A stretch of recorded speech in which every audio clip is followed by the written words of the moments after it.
આરોગ્ય વિભાગની ટીમ દ્વારા બીજા દિવસે પણ કેરીના હોલસેલ વેપારીઓને દરોડા જારી 2000 કિલો કેરીનો નાશ કરાયો।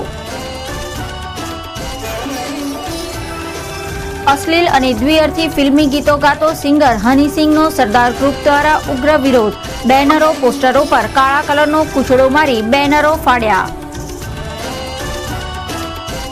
ગરીબ અને જરૂરિયાતમંદ વિદ્યાર્થીઓના મસીહા બનેલ હૂંફ સંસ્થાની સંચાલિકા ધોરણ 1 થી 12 સુધી અભ્યાસ કરતા વિદ્યાર્થીઓની વાર્ષિક શૈક્ષણિક ફીની જવાબદારી ઉપાડી।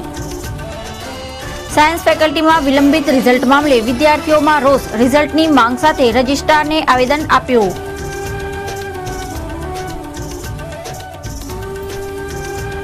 વાડીના રંગમહાલમાં જર્જરિત મકાનનો એક ભાગ ધરાશાયી થયો। મકાનમાં રહેતા ભાડુઆતનો આબાદ બચાવ। ફાયર બ્રિગેડ ઘટના સ્થળે દોડી આવ્યું।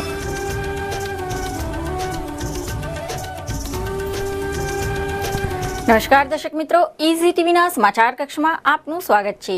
હવે જોઈએ સમાચાર વિગતવાર। આરોગ્ય વિભાગની ટીમે સતત બીજા દિવસે પણ કેરીના હોલસેલ વેપારીઓને ત્યાં દરોડા પાડી 2000 કિલો હાનિકારક પાવડરથી પકવેલી કેરીનો જથ્થો ઝડપી પાડ્યો હતો।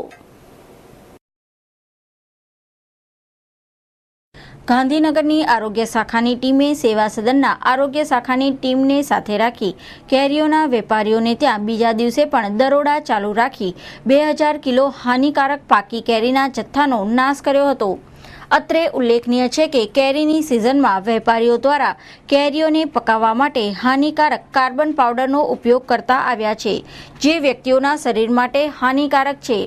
આવા સંજોગોમાં વેપારીઓ દ્વારા મોટી માત્રામાં કેરીઓને કાર્બન પાવડરથી પકાવવામાં આવતી હોવાની આરોગ્ય શાખાને વ્યાપક ફરિયાદ મળવા પામી છે, જેને ધ્યાનમાં લઈને આરોગ્ય વિભાગની ટીમે શહેરના કેટલાક હોલસેલ કેરીઓના વેપારીઓના ત્યાં દરોડા પાડ્યા હતા। આ દરોડા દરમિયાન તેના બીજા દિવસે પણ 2000 કિલો જેટલી હાનિકારક કાર્બનથી પકવેલી કેરીઓનો જથ્થો ઝડપાયો હતો અને તેનો નાશ કર્યો હતો।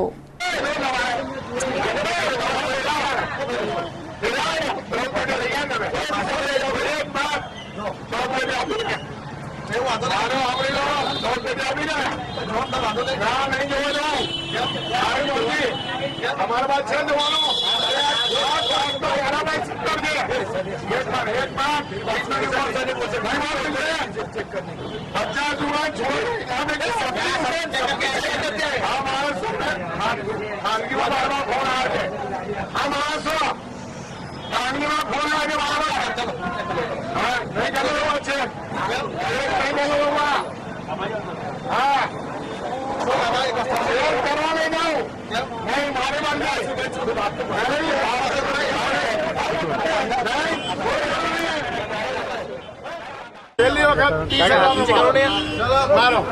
મેં કીધું બધા મળી ગઈ છે, બધામાં મળી ગઈ છે।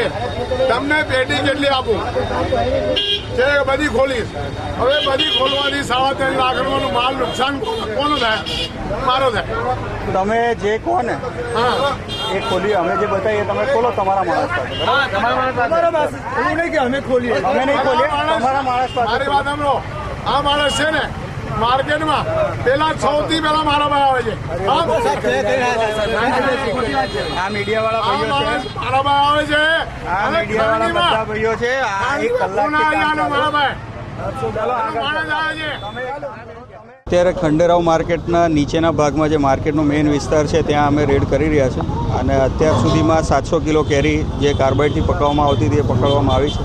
હજી આ કામગીરી ચાલુ છે અને લગભગ 2-3 કલાક સુધી બીજી કામગીરી ચાલુ રહેશે। કેટલો જથ્થો પકડાયો છે? અત્યાર સુધીમાં 700 કિલો પકડાયો છે। હજી બીજો અમે એવું ધારીએ છીએ કે કદાચ બીજો 1500-2000 કિલો જેવો જથ્થો કદાચ પકડાય। આને પછી જોગવાઈ છે આ લોકોનો અત્યારે અમે નાશ કરીશું અને જ્યાં વધારે પૂરા પ્રમાણમાં કાર્બાઇડ પકડાશે તો એનું સેમ્પલિંગ કરવામાં આવશે અને એને કાયદેસરની કાર્યવાહી માટે આગળ મોકલવામાં આવશે।